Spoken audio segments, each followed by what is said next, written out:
anak kepada orang tua. Sekarang baktinya anak kepada orang tua.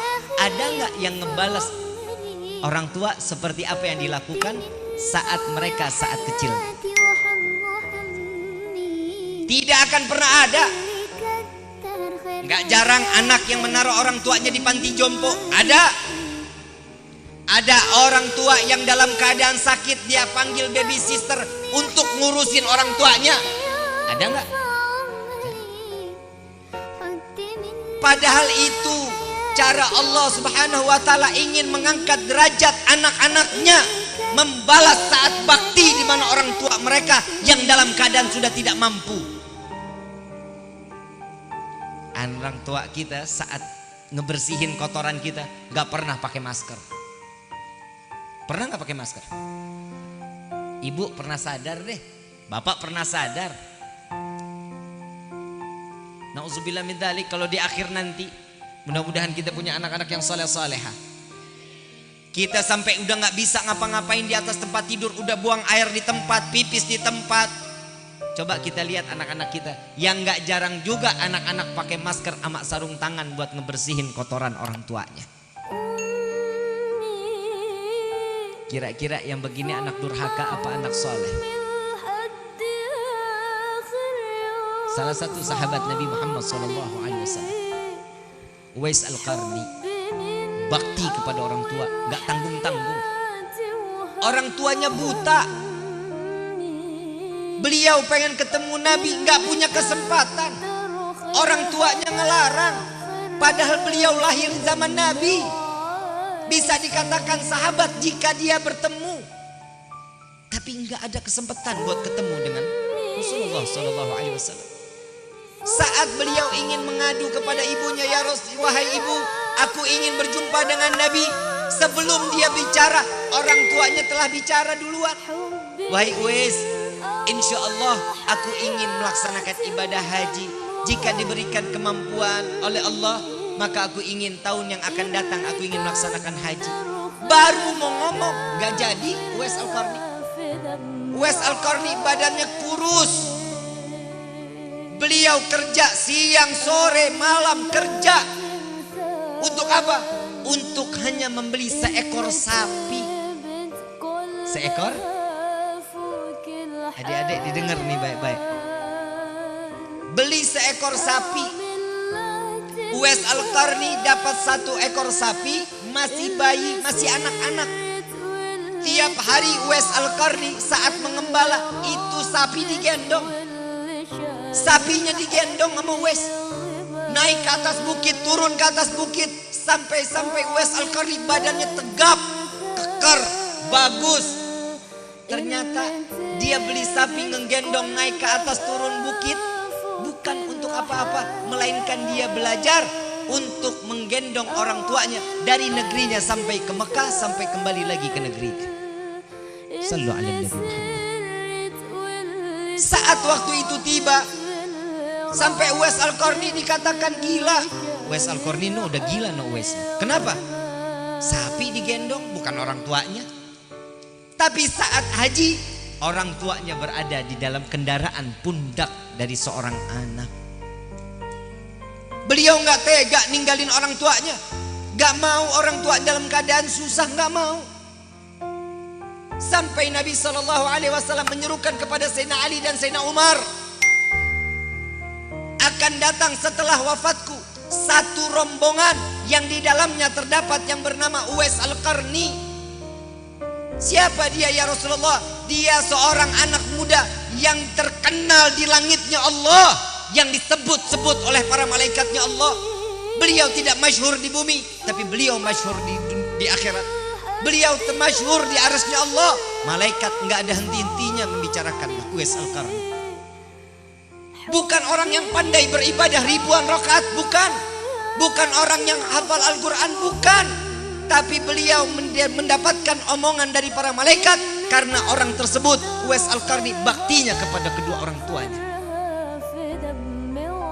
La ilaha illallah. Syukur yang masih ada orang tua di hadapan kita saat ini. Syukur tahadutan binikmat. Nikmat yang paling besar saat dimana orang tua masih ada di depan mata kita. cium tangan habaib, cium tangan ulama, cium tangan kiai. Enggak penting dan enggak wajib. Orang tua kalian, cium tangannya. Allah akan angkat derajat seorang anak bagaimana baktinya anak kepada orang tuanya. Enggak ada orang tua, enggak ada anak yang sukses kalau bukan karena doa orang tua. Enggak ada. Semua karena suksesnya seseorang tergantung bagaimana dia kepada kedua orang tuanya. Sampai Imam Syafi'i radhiyallahu anhu waradahu, beliau mengatakan, "Hei para anak-anak, sekaya apapun kalian memberikan uang bermiliar-miliar kepada kedua orang tua kalian, kalian membuat bahagia mereka dengan menjalankan ibadah haji dengan cara kalian menggendong orang tua mereka dari mulai negerinya sampai ke Mekah sampai kembali lagi ke negerinya. Wallahi, jika satu waktu pernah menyayat hati orang tua sampai meneteskan air mata, tidak akan pernah anak tersebut dimasukkan ke dalam surga. Haram surga untuk anak tersebut." Jangan main-main. Orang tua kita kalau nangis gak pernah di depan kita, gak pernah. Orang tua kita nangis langsung di hadapan Allah. Jika itu terjadi, siap-siap bala dan bencana untuk anak-anak tersebut. Sampai Nabi SAW didatangi oleh sahabat, "Ya Rasulullah, sudahkah aku berbakti kepada kedua orang tuaku? Semua aku berikan kepada kedua orang tuaku. Aku membawa kedua orang tuaku dari Yaman sampai ke Mekah, sampai kembali lagi ke Yaman, tidak turun dari gendonganku," katanya. Apa jawaban Nabi SAW? "Wallahi, apa yang kau telah jalani belum dapat membalas satu hembusan nafas di mana engkau dilahirkan ke dunia ini." Orang tua ini nomor satu, hati-hati nih, hati-hati. Wallahil azim, tidak ada anak yang bisa bagus di dalam kehidupannya tanpa doa dari orang tuanya. Gak mungkin. Sama-sama kita baca doa buat orang tua, boleh? Bismillahirrahmanirrahim. Rabbighfirli wa liwalidayya, Rabbighfirli wa liwalidayya, Rabbighfirli wa liwalidayya, Rabbighfirli wa liwalidayya, Rabbighfirli wa liwalidayya, warhamhuma kama rabbayani shaghira. Ringan doanya, ringan. Tapi di situ Allah Subhanahu wa taala akan memberikan keberkahan kepada anak tersebut. Jangan takut. Allah pasti pandang kita bagaimana kita taatnya kepada orang tua kita. Kita sama guru luar biasa, sama orang tua kurang ajar luar biasa.